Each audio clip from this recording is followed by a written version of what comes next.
Gujarat eighteen લાઈવમાં આપનું સ્વાગત છે। આગામી સમયમાં લોકસભા ઇલેક્શન યોજાશે ત્યારે વડોદરા શહેરના સયાજીગંજ વિસ્તારમાં આવેલ મનુભાઈ ટાવર ખાતે અગત્યની બેઠકનું આયોજન કરાયું।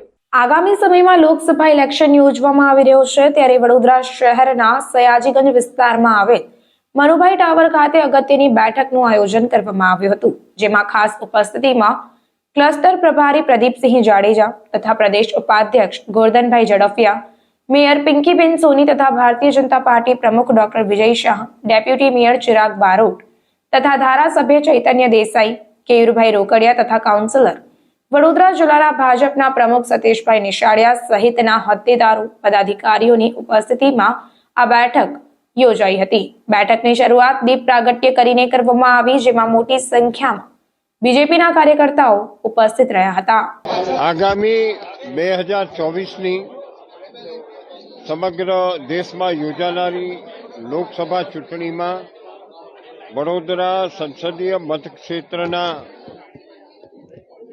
લોકસભાના અંગેની બેઠકમાં આજે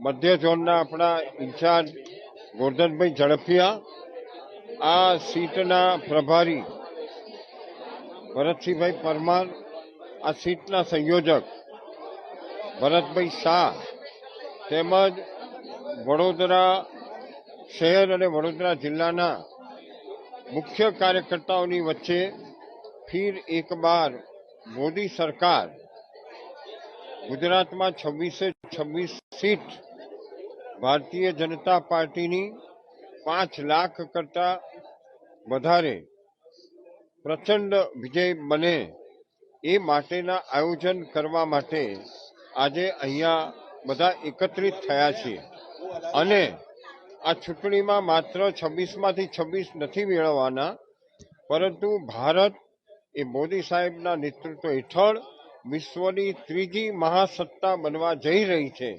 એવા પ્રસંગમાં વડોદરા અગ્રેસર ભૂમિકા ભજવે એ માટે આજની આ મિટિંગનું આયોજન કરવામાં આવ્યું।